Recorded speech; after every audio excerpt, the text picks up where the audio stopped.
La fille de mon frère a renversé un seau de boue sur le gâteau d'anniversaire de mon fils et a ruiné toute la fête dans le jardin. 10 familles sont parties. Mon père a souri et a dit, je lui avais promis un nouvel iPhone si elle le faisait. Mon frère a affiché un sourire narquois plein de fierté. Cette nuit-là, j'ai annulé leur croisière Disney et leur stage de tennis privé. 16 800 $ au total. Mais à 8h30 du matin, un seul email lui a fait laisser tomber le nouvel iPhone. Le gâteau avait 3 étages. Crème au beurre à la vanille en bas, ganache au chocolat raclement de gorge au milieu, et confetti en haut, avec un cercle de 8 bougies bleues attendant d'être placées. La pâtisserie l'avait livré à midi et l'avait posé sur la table, sous l'érable, où l'ombre empêchait le glaçage de ramollir. 32 invités dans le jardin. 10 familles, des guirlandes sur la clôture, un château gonflable dans le coin que Théo avait choisi lui-même dans le catalogue de location, parce qu'il avait un toboggan en forme de fusée. Il allait avoir 8 ans et, depuis 2 semaines, il ne parlait que de ses bougies. Théo les tenait dans ses mains quand Kira a traversé le jardin. Elle portait un seau de 5 gallons à 2 mains, du genre orange qu'on trouve à la quincaillerie. Le tuyau d'arrosage goûtait encore près de la clôture, là où elle avait mélangé la boue. Personne ne l'a arrêtée, car personne n'a compris ce qui se passait avant que ça n'arrive. Elle a dépassé le château gonflable, la table des boissons, 3 familles assises sur des chaises de jardin, puis elle a soulevé le seau au-dessus du gâteau et l'a renversé. La boue a d'abord recouvert l'étage supérieur. Elle a fait s'effondrer la couche de confetti sur celle au chocolat, et a entraîné les 2 dans la vanille. La boîte de bougies est restée fermée dans les mains de Théo. Le glaçage, les larmes, la bordure en pâte à sucre que Na avait demandé parce que Théo voulait qu'il ressemble à ceux de la télé, tout s'est effondré sous 5 gallons de terre de jardin humide. La boue a coulé de la table sur l'herbe en une vague brune, éclaboussant la nappe et 2 des chaises pliantes. Théo n'a pas bougé. Personne n'a bougé pendant environ 3 secondes. Puis tout le monde a bougé en même temps. Une mère, près de la table des boissons, a pris sa fille et s'est dirigée vers le portail. Un autre père a commencé à plier sa chaise. En 15 minutes, 10 familles avaient fait monter leurs enfants dans leur voiture et étaient parties. Certaines ont dit au revoir, la plupart non. Le château gonflable est resté vide, le souffleur toujours en marche.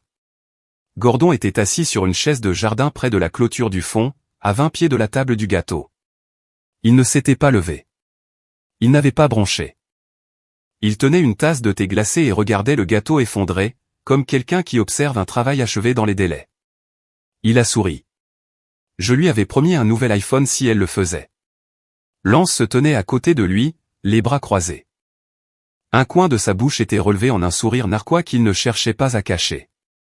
Na était déjà à la table du gâteau, retirant la nappe, les mains couvertes de boue. Elle m'a regardé de l'autre côté du jardin avec une expression qui n'était pas de la colère. C'était au-delà de la colère, quelque chose qui avait déjà fini d'être en colère et était arrivé au stade où les décisions se prennent. Théo a posé la boîte de bougies sur la coudoir de la chaise la plus proche. Il a marché jusqu'au portail, l'a ouvert, et est allé dans le jardin de devant, seul. 8 ans. Il n'a pas pleuré. Il n'a pas demandé pourquoi. Il a simplement quitté sa propre fête d'anniversaire et s'est assis sur les marches du perron, les mains entre les genoux. Cette image, les bougies sur la coudoir de la chaise, le château gonflable vide, mon fils sur les marches du perron, cette image est la raison pour laquelle tout ce qui a suivi s'est produit de cette manière. Pour comprendre ce que j'ai annulé cette nuit-là, vous devez comprendre ce que Kaysader avait payé. D'abord, l'académie de tennis. Kira avait commencé à jouer à 9 ans, montrant suffisamment de talent pour que Lance l'inscrive dans une ligue locale. En 6 mois, l'entraîneur a recommandé la Meridian Tennis Academy, un programme privé de développement junior à 40 minutes de chez eux. Les frais de scolarité étaient de 9 800 $ par an. Lance gagnait 47 000 $ en tant que directeur adjoint dans un magasin de matériaux de construction. Pam travaillait à temps partiel dans un cabinet dentaire. Le calcul ne fonctionnait pas. Gordon m'a appelé un dimanche après-midi. Il a dit que Kira avait une vraie chance, que Lance ne pouvait pas se le permettre. Il a dit que la petite méritait sa chance. Puis il a ajouté, tu t'en sors bien. Tu peux le faire sans même le sentir passer. Le paiement a été effectué sous forme de bourse familiale anonyme. Le service de facturation de l'académie l'a traité sous un code de parrainage. La lettre d'acceptation de Kira ne mentionnait pas qui payait. Elle croyait avoir obtenu une place basée sur le mérite. Lance croyait la même chose. Pam n'avait aucune idée de l'existence de cet argent. Seul Gordon le savait, parce que c'est Gordon qui l'avait demandé. 2 ans de frais de scolarité, 19 600 $ au total, provenant de mon compte, pour une fillette de 11 ans qui, 13 mois plus tard, traverserait mon jardin avec un seau de boue pour le verser sur le gâteau d'anniversaire de mon fils, parce que son grand-père lui avait promis un téléphone. Ensuite, la croisière Disney. 3 mois avant la fête, j'ai réservé un voyage de 7 jours pour la famille de Lance, au départ de Port Canaveral. 2 cabines, 7 000 $ au total. La réservation était à mon nom, débitée sur ma carte, avec Lance, Pam et Kira comme passagers. Je n'ai pas dit à Lance qui avait payé. Gordon le savait. C'est lui qui l'avait suggéré. La famille de Lance a besoin de vacances. Tu peux faire ça pour eux, Case. Ça signifierait beaucoup. Puis, l'assurance du camion. Gordon conduisait un Ford F-150 de 2014 qu'il ne pouvait pas se permettre d'assurer avec sa pension. Il y a 18 mois, la police d'assurance a été mise sur ma carte de crédit. 140 $ par mois, renouvellement automatique. Jamais rediscuté. Les 2 plus grosses obligations totalisaient 16 800 $, la croisière Disney à 7 000 $ et l'année en cours de scolarité de tennis à 9 800 $. L'assurance du camion était un coût distinct, 140 $ par mois, soit 1 680 $ par an, ce qui portait l'exposition annuelle totale encore plus haut. Sans compter les 2 années précédentes de scolarité de tennis déjà payées. Et chaque dollar avait été demandé par l'intermédiaire de Gordon. Gordon était l'intermédiaire, Gordon faisait la demande, Gordon présentait chaque requête comme quelque chose que Case pouvait se permettre sans même le sentir passer. Et Case, à chaque fois, a dit oui. Jusqu'à il y a 2 mois, quand Gordon a demandé à Case de co-signer un prêt commercial de 40 000 $ pour Lance. Case a dit non. Ce refus est la raison pour laquelle la boue a atterri sur le gâteau. Mais cette partie vient plus tard. Cette nuit-là, à 23h40, Na était assise au bord de notre lit. La maison était silencieuse. Théo s'était endormi sans demander d'histoire, ce qui n'était pas arrivé depuis ses 5 ans. La porte de sa chambre était fermée. La boîte de bougies d'anniversaire était sur le comptoir de la cuisine, là où je l'avais mise après l'avoir trouvée sur la coudoir de la chaise dans le jardin vide. Na m'a regardé et a dit, « Qu'est-ce que tu vas faire ?» L'ordinateur portable était déjà ouvert sur la commode. La confirmation de réservation de la croisière était à l'écran. Croisière Disney de 7 jours, Port Canaveral, 2 cabines. Lance adhère, Pam adhère, Kira adhère listé comme passager. Réservé par Case adhère, payé par Case adhère. 7 000 $. Ils ne savent pas que j'ai payé pour ça, ai-je dit. Na a regardé l'écran, puis moi. Ils pensaient que c'était une tombola de l'église ou quelque chose comme ça. Gordon leur a dit qu'un ami de la famille le leur avait offert. Il n'a jamais mentionné mon nom. Elle est restée silencieuse un moment, puis a dit, « Annule-la ». L'annulation a été effectuée à 23h58. Remboursement complet sur la carte d'origine. 7 000 $ de retour sur le compte dès le matin. L'email de confirmation est allé uniquement dans ma boîte de réception, car mon email était le seul sur la réservation. Lance ne le découvrirait pas avant que la compagnie de croisière n'envoie ses communications standards de pré-départ et ne trouve aucune réservation active.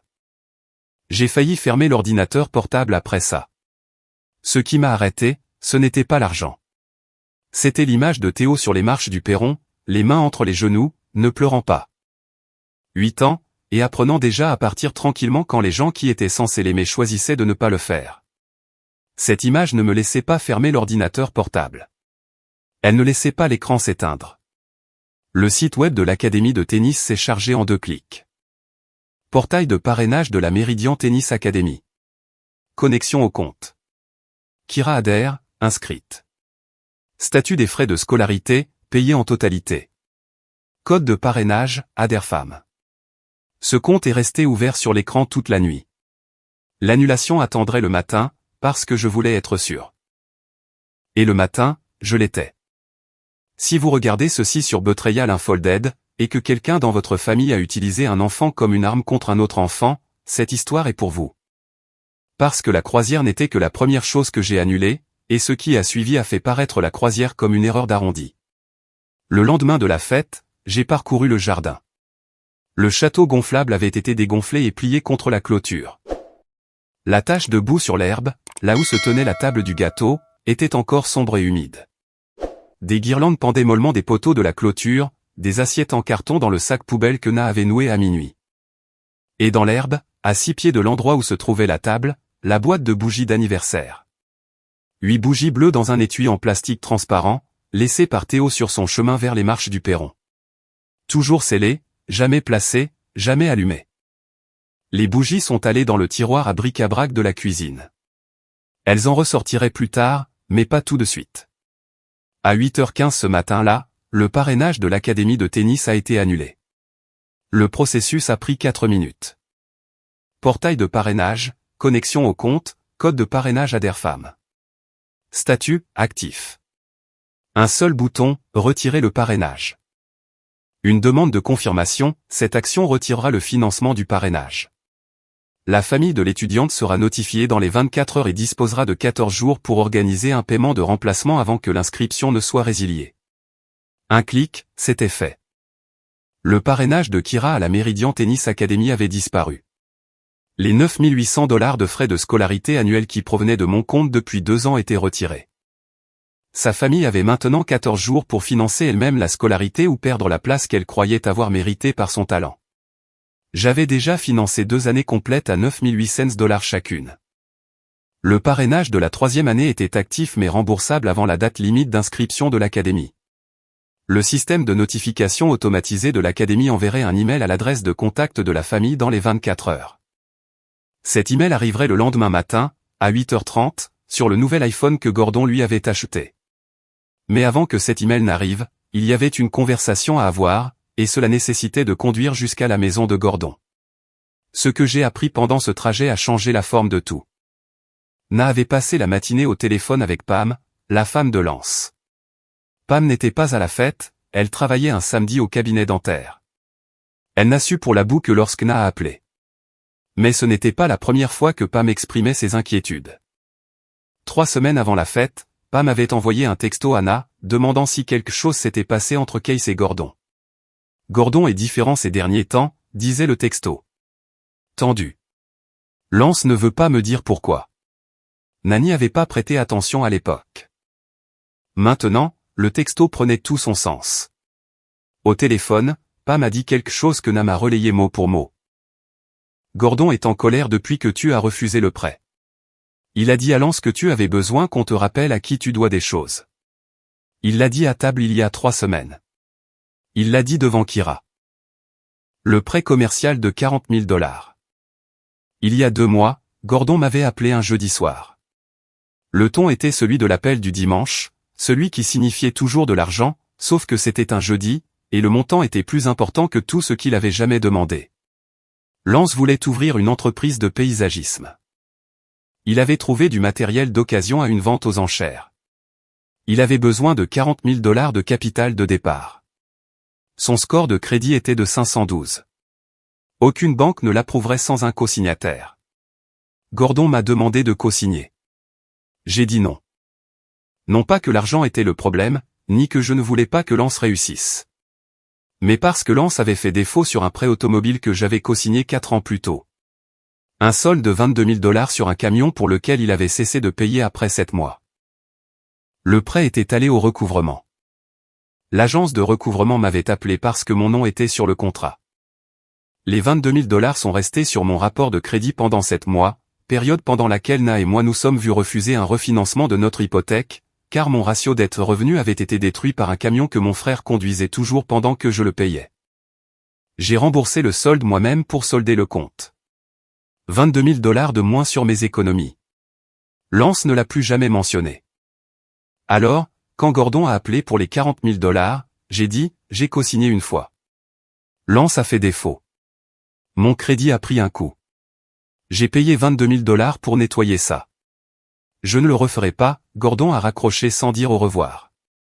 2 mois plus tard, mon fils avait de la boue sur son gâteau d'anniversaire.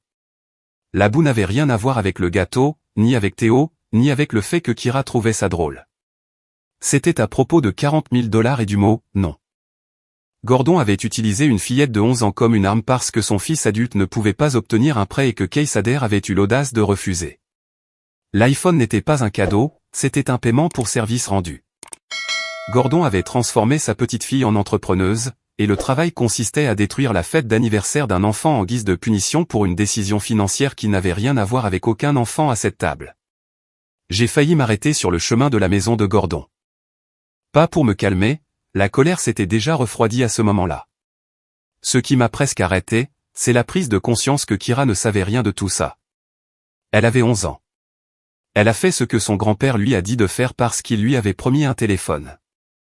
Elle ne comprenait pas les 40 000 $, ni la co-signature.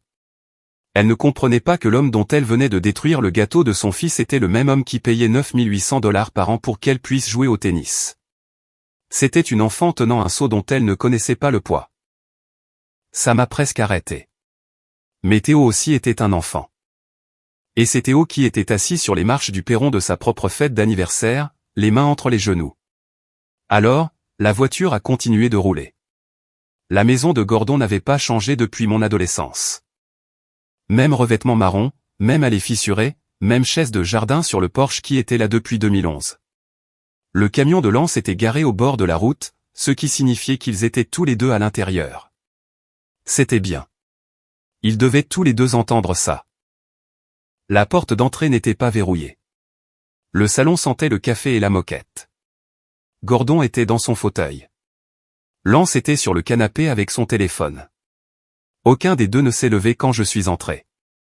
Case, a dit Gordon, mon nom prononcé comme celui de quelqu'un qu'on attendait et qu'on avait déjà jugé comme n'étant pas une menace.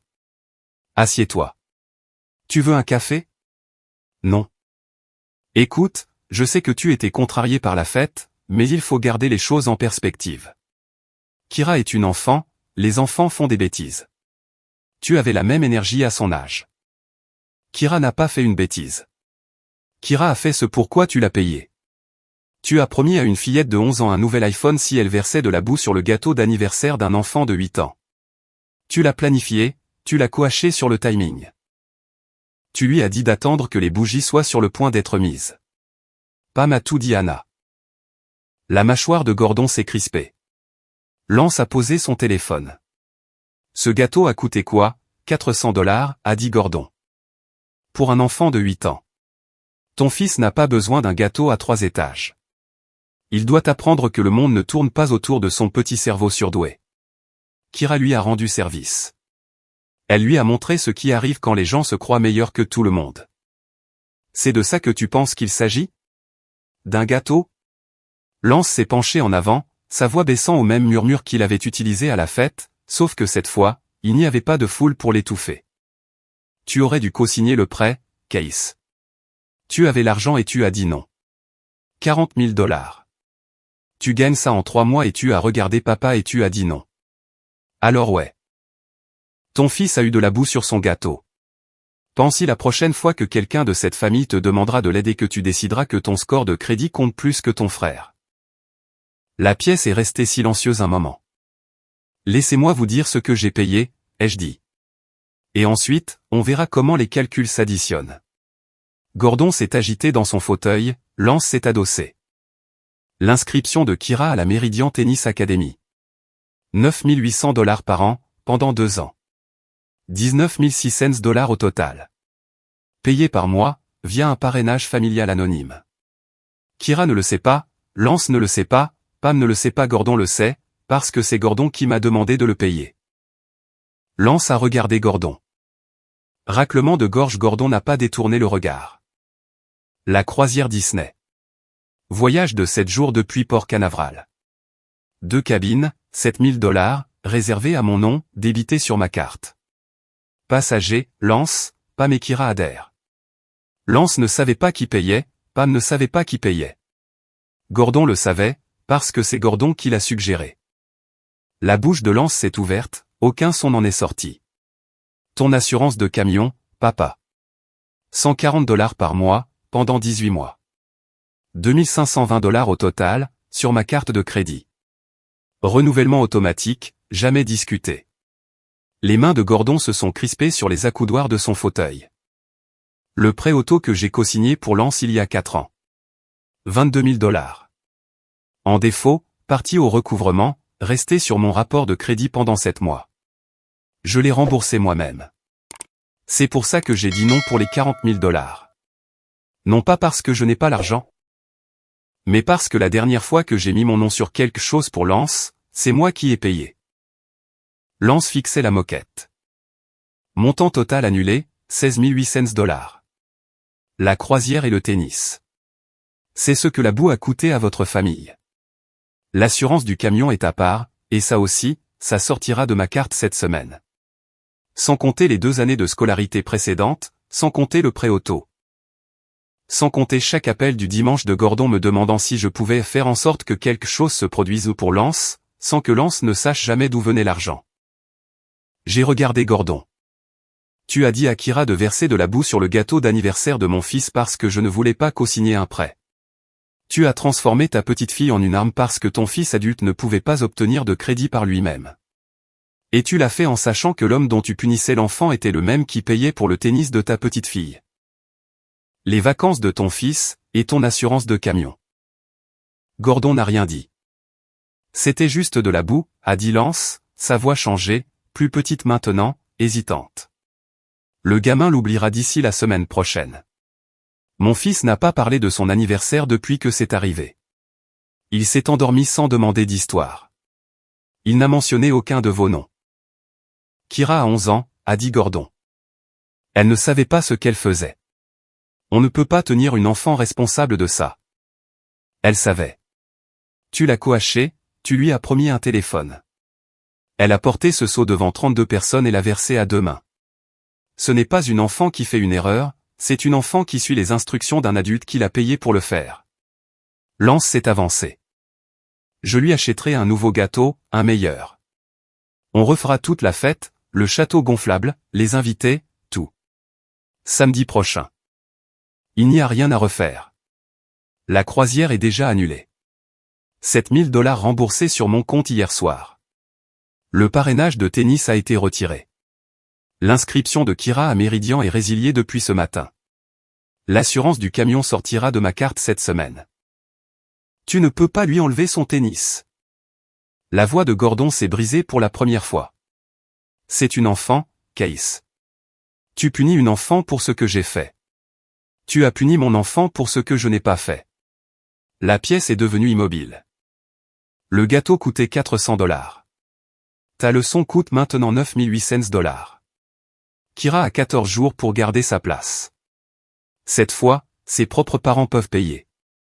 Les mains de Gordon se sont resserrées sur les accoudoirs, son visage a perdu sa couleur dans un lent drainage de son front à sa mâchoire. Lance était penché en avant, les coudes sur les genoux, fixant le sol entre ses pieds. Aucun des deux n'a parlé. Si vous regardez ceci sur Betrayal Unfolded, c'est la partie où la plupart des gens sortiraient. Et c'est exactement ce qui s'est passé. Mais pas avant que la dernière pièce ne tombe. Une dernière chose, ai-je dit depuis le seuil. L'Académie envoie un email automatique lorsqu'un parrainage est retiré. Cet email va à l'adresse de contact de la famille. Il arrivera demain matin. Sur l'iPhone que tu lui as acheté, papa. Gordon a levé les yeux. Elle va découvrir qui a payé pour son tennis, et elle va le découvrir sur le même téléphone que tu as utilisé pour la soudoyer. La porte s'est refermée derrière moi. Le trajet de retour a duré 12 minutes. La voiture est restée silencieuse tout le long. À 8h30 le lendemain matin, l'email de la Méridian Tennis Academy est arrivé. Service d'inscription, à l'adresse de contact enregistrée pour Kira Adair. Objet, mise à jour du statut d'inscription, retrait de parrainage. Le corps de l'email contenait 3 paragraphes. Le premier confirmait que le financement du parrainage familial pour l'inscription de Kira avait été retiré par le parrain. Le deuxième indiquait que, sans arrangement de paiement alternatif dans les 14 jours, l'inscription de Kira serait définitivement résiliée. Le troisième paragraphe, celui qui importait, identifiait la nature du parrainage. Votre inscription à la Méridian Tennis Academy est financée depuis septembre 2024 par un parrainage familial sous le code de parrain Aderfam. La partie parrainante a demandé un retrait complet avec effet immédiat. Pam a décrit ce qui s'est passé ensuite à Na. Plus tard cette semaine-là, Na m'a raconté exactement comment la matinée s'est déroulée. Kira était assise à la table de la cuisine chez Lance. Le nouvel iPhone était dans sa main. Elle regardait la coque que Gordon lui avait achetée, Une coque en silicone bleu sarcelle avec ses initiales au dos. La notification de l'email est descendue du haut de l'écran. Elle l'a ouvert. L'a lu une fois, puis une deuxième fois. Puis elle a posé le téléphone, face contre la table. Pas jeté, pas claqué. Elle l'a posé comme quelqu'un qui pose quelque chose qu'il ne veut plus tenir. Elle a regardé Lance, qui était au comptoir en train de verser des céréales. Papa, qui est Aderfam? Lance n'a pas répondu. Il est resté au comptoir, la boîte de céréales à la main, le dos tourné à sa fille, et il n'a pas répondu parce qu'il n'avait pas de réponse. Il n'avait pas su. Il avait cru, comme Kira, que le talent de sa fille l'avait placé dans cette académie. Et maintenant, un email de 3 paragraphes, sur un téléphone acheté avec l'argent de la boue, leur avait révélé la vérité à tous les deux. Kira a regardé le téléphone sur la table, la coque bleue sarcelle avec ses initiales, la ligne d'objet de l'email toujours visible sur l'écran de verrouillage. Elle a laissé le téléphone sur la table et est allée dans sa chambre. Elle n'a pas fermé la porte. Elle s'est assise au bord de son lit et a posé ses mains sur ses genoux. La même posture, la même immobilité, le même silence que Théo avait emporté sur les marches du perron de sa propre fête d'anniversaire, 2 jours plus tôt. 11 ans, et elle apprenait la même leçon que mon fils avait apprise à 8 ans, que les adultes de sa ville avaient utilisée, et que le coup était à elle de le porter. L'annulation de la croisière a atterri dans la boîte de réception de Lance 3 jours plus tard. La compagnie de croisière a envoyé une notification standard de prédépart à tous les passagers listés. Le système n'a trouvé aucune réservation active. Un message automatisé est parti à Lance, Pam, et à l'email que Gordon avait fourni quand il leur a parlé du cadeau de l'ami de la famille. L'objet, votre réservation a été annulée par la partie réservante. Remboursement effectué sur le mode de paiement original. Pam avait déjà acheté de nouvelles valises, 2 valises assorties, un bagage à main pour Kira, et un ensemble de cubes de rangement qu'elle avait commandé sur Amazon la semaine avant la fête d'anniversaire. Les valises étaient dans le couloir de la maison de Lance, les étiquettes encore attachées. Quand l'email est arrivé, Pam a regardé les valises, puis Lance, et a dit, qui était la partie réservante? Lance ne savait pas. Il n'avait jamais su. Gordon lui avait dit qu'un ami de la famille voulait leur faire plaisir. L'email ne me nommait pas directement, mais le remboursement était allé sur une carte que Lance n'avait jamais vue, ce qui signifiait que la personne qui avait réservé était celle qui avait payé. Et la seule personne de la famille avec ce genre d'argent était la même dont le gâteau d'anniversaire de son fils avait été détruit 5 jours plus tôt. Pam a fait le lien avant Lance. Elle s'est assise à la table de la cuisine avec l'email de l'académie sur le téléphone de Kira d'un côté, et l'annulation de la croisière ouverte sur son propre téléphone de l'autre. 2 écrans, 2 révélations. L'académie de tennis où sa fille allait depuis 2 ans, celle dont Pam s'était vantée au travail, à la fête de Noël du cabinet dentaire, et dans chaque conversation sur l'avenir de Kira, avait été financée par le même beau-frère dont sa fille avait saboté la fête. Sur les instructions de son beau-père. Et les vacances qu'elle attendait avec impatience depuis 3 mois, celles pour lesquelles elle avait acheté de nouvelles valises, demandé des congés, et épinglé un calendrier de compte à rebours sur le réfrigérateur, avaient été réservées et payées par ce même beau-frère. Les 2 disparus, les 2 annulés, les 2 mérités. Quoi d'autre, a dit Pam. Sa voix était la chose la plus silencieuse de la pièce. Qu'est-ce que Case paie d'autre que je ne sais pas? Lance ne pouvait pas répondre à cette question, car la réponse était l'assurance du camion, et le prêt auto avança, et chaque appel téléphonique du dimanche que Gordon avait passé à Case pour lui demander de faire en sorte que quelque chose se produise. Sans jamais dire à Lance d'où venait ce quelque chose. La liste complète était plus longue que ce que Lance avait jamais voulu regarder. Et maintenant, Pam lui demandait de la lire à voix haute, dans sa propre cuisine. Pam n'a pas haussé la voix. Elle n'a pas quitté la maison. Elle a fait quelque chose qui a coupé plus profondément que l'un ou l'autre. Elle m'a appelé. L'appel a duré 11 minutes. Elle a posé des questions directes et j'ai donné des réponses directes. Chaque dollar, chaque paiement, chaque demande qui était passée par Gordon. Les frais de scolarité de tennis, la croisière, l'assurance du camion, le prêt auto, la réparation de la chaudière d'il y a 8 ans, la facture dentaire, le solde de la carte de crédit, tout. Quand l'appel s'est terminé, Pam connaissait l'architecture complète du système financier qui avait soutenu sa famille sans sa connaissance ni son consentement.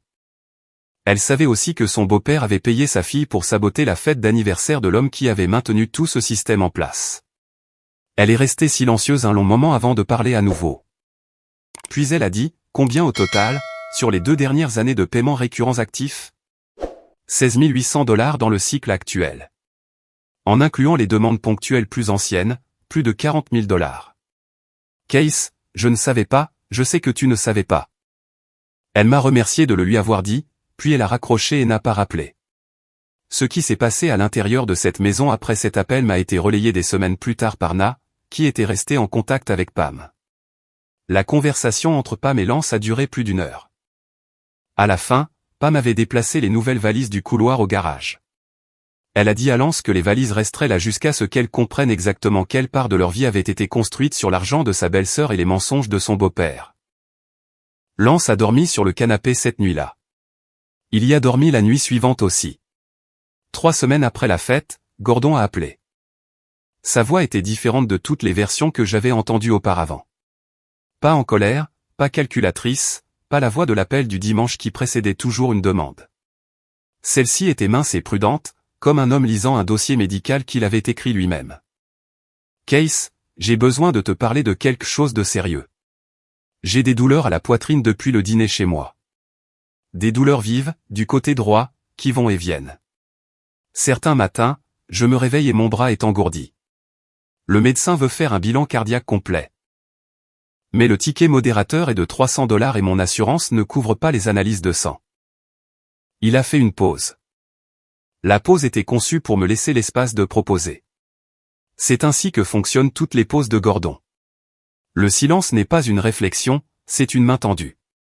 Je n'appelle pas pour l'argent, a-t-il dit, ce qui est ce que Gordon dit quand il appelle pour de l'argent. J'appelle parce que s'il m'arrive quelque chose, je veux que tu saches que c'est toi qui en es la cause. Tu as déchiré cette famille pour un gâteau d'anniversaire. Ton frère ne dort plus, Pam ne lui parle plus. Kira n'a pas touché sa raquette depuis 2 semaines. Et le stress de voir ma famille s'effondrer parce que tu n'as pas supporté un peu de boue sur du glaçage, il est juste là, dans ma poitrine. Il a attendu à nouveau. J'ai failli le corriger, failli expliquer une fois de plus que rien de tout cela ne concernait un gâteau. Mais le schéma était trop familier. Chaque conversation avec Gordon se terminait par une demande déguisée en autre chose. Que la douleur soit réelle ou une autre demande enveloppée de culpabilité ne changeait rien à la bonne réponse. Si elle était réelle, il avait besoin des services d'urgence. Si elle ne l'était pas, il devait cesser d'utiliser les problèmes de santé comme un moyen de pression. Dans tous les cas, ma réponse était la même. Appelle une ambulance, papa. Pas moi. Je ne suis plus ton contact d'urgence. Silence au bout du fil. Et n'appelle plus ce numéro pour de l'argent. Ni pour des tickets modérateurs, ni pour des assurances, ni pour des prêts, ni pour des vacances, ni pour du tennis, ni pour des primes de camion. Ce numéro est fermé aux demandes, de façon permanente. Tu as utilisé mon argent. Mon nom est ma nièce pour punir mon fils, parce que je ne voulais pas co-signer un prêt que ton fils adulte ne pouvait pas obtenir par lui-même. C'est la dernière chose qui s'est passée entre nous. Il n'y a rien après. L'appel s'est terminé. Na était dans l'embrasure de la porte, elle avait entendu la dernière partie. Elle n'a pas demandé ce que Gordon avait dit. Elle est allée au garde-manger, a pris une boîte de préparation pour gâteau et l'a posée sur le comptoir. Vanille, la même saveur que l'étage inférieur du gâteau que Kira avait détruit. L'anniversaire de Théo n'est pas encore terminé, a-t-elle dit. 30 jours après la fête, la cuisine sentait la vanille. Na avait fait un simple gâteau rectangulaire dans un moule de 9x13. Pas de pâte à sucre, pas de 3 étages, pas de livraison de pâtisserie, pas de 32 invités. Juste un gâteau refroidissant sur une grille sur le comptoir, pendant que Théo était assis à la table de la cuisine, faisant ses devoirs et attendant, sans savoir ce qu'il attendait. La minuterie du four avait sonné il y a 10 minutes, et la cuisine était chaude comme le sont les cuisines quand quelque chose a cuit pendant 45 minutes et que la fenêtre est encore fermée. Quand le glaçage a été prêt, Na a posé le gâteau devant lui. Pas d'écriture dessus, pas de décoration, pas de serviette à thème. Juste une crème au beurre blanche et lisse sur un gâteau qui sentait le samedi après-midi. Théo l'a regardé un moment. Il a regardé Na, puis moi. Puis, sans qu'on le lui dise, il est allé au tiroir à bric-à-brac. Il a sorti la boîte de bougies d'anniversaire. La même boîte. 8 bougies bleues dans un étui en plastique transparent. Celles qu'il tenait dans le jardin il y a un mois, quand Kira a traversé l'herbe avec le seau. Il a ouvert l'étui et les a placées lui-même dans le gâteau. Une par une, enfonçant chacune dans le glaçage avec la précision prudente d'un enfant qui comprenait que ces bougies attendaient depuis un mois d'être utilisées. Na a craqué une allumette. Les 8 flammes se sont tenues droites dans l'air calme de la cuisine. La lumière se reflétait sur le comptoir, la fenêtre et la porte du réfrigérateur. Théo m'a regardé, puis Na, puis les bougies. J'ai le droit de faire un vœu. Tu as le droit de faire un vœu. Il a fermé les yeux, a pris une grande inspiration, et a soufflé. Les 8 se sont éteintes d'un seul souffle. Un mince filet de fumée s'est élevé de chaque mèche et a disparu. Pas de château gonflable, pas de 32 invités, pas de guirlande sur la clôture, pas de gâteau à 3 étages. Juste une famille dans une cuisine, avec un gâteau rectangulaire, 8 bougies, et un vœu qui n'appartenait à personne d'autre. Gordon, à cette semaine-là, n'avait pas appelé depuis la conversation sur les douleurs thoraciques. Son assurance de camion avait expiré 14 jours après que le paiement a été retiré de ma carte. L'avis de l'assureur traînait sur son comptoir de cuisine, à côté d'une tasse de café et d'une pile de factures qui avaient commencé à s'accumuler d'une manière qu'elle n'avait jamais fait auparavant. Le paiement mensuel de $140 était maintenant à lui de le gérer, avec une pension qui couvrait à peine les courses et l'essence. Lance n'avait pas parlé à Gordon depuis 10 jours. La dernière conversation entre eux s'était terminée avec Lance disant « Tu m'as dit que Case était juste généreux. Tu ne m'as pas dit qu'il était la seule raison pour laquelle ma fille jouait au tennis. » Gordon n'avait pas répondu. Le prêt de $40 000 n'était pas signé et le resterait. Kira n'était pas retournée à la Meridian Tennis Academy. L'entraîneur Whitfield avait appelé une fois à la maison, avait parlé à Pam et avait proposé un arrangement de scolarité partielle. Pam a dit qu'elle en discuterait avec Lance. Elle n'en a pas discuté avec Lance. La raquette était dans le placard. La coque d'iPhone bleu sarcelle était dans un tiroir. Le téléphone lui-même fonctionnait toujours, mais Kira avait cessé de le porter. Elle le laissait sur sa table de nuit, face contre table, et quand il s'allumait avec des notifications, elle ne les regardait pas. 5 semaines après la fête, un dimanche après-midi, Kira était assise sur le porche arrière de la maison de Lance. Elle était là depuis 20 minutes. Le téléphone n'était pas avec elle. Elle regardait le jardin, l'herbe où elle s'entraînait à servir contre la clôture, le filet que son père avait suspendu entre 2 poteaux pour son 10e anniversaire. Elle n'a pas pleuré, n'a appelé personne. Elle s'est assise, les pieds sur la marche du bas et le menton sur les genoux. Et à un moment donné, elle est rentrée et a enlevé le filet elle-même. Elle l'a enroulé, l'a mis dans le garage à côté des valises inutilisées de Pam, et a fermé la porte du garage. Personne ne lui a demandé d'enlever le filet, personne ne le lui a dit. 11 ans, et elle avait déjà compris ce que les adultes autour d'elle essayaient encore d'éviter, que les choses qu'on lui avait données n'étaient pas à elle pour toujours, et que la personne qui les avait payées avait toutes les raisons d'arrêter. Et que personne dans sa famille n'avait le droit de lui demander de ne pas le faire. Les bougies d'anniversaire avaient disparu, fondues jusqu'au glaçage, retirées et jetées. Mais le vœu est resté, la cuisine est restée, et le gâteau, ce qu'il en restait, était dans le réfrigérateur, avec un morceau manquant dans le coin où Théo avait coupé la première tranche lui-même. Si vous regardez ceci sur Betrayal Unfolded, ceci est pour les parents qui ont nettoyé de la boue sur une table et des bougies dans l'herbe, et qui ont décidé que le prochain anniversaire n'appartiendrait à personne qui ne méritait pas d'y être. Vos enfants se souviennent de qui est venu, de qui est resté, et de qui a fait le deuxième gâteau. Mon nom n'était plus sur une réservation de croisière, ni sur un portail de parrainage, ni sur un paiement automatique d'assurance, ni sur une ligne de co-signature. Il était sur le comptoir d'une cuisine, sur une assiette à gâteau, à côté de 8 bouts de bougies fondues et du dossier de devoir d'un enfant de 8 ans. Et pour la première fois en 2 ans, il ne finançait personne qui l'avait utilisé comme une arme contre mon fils.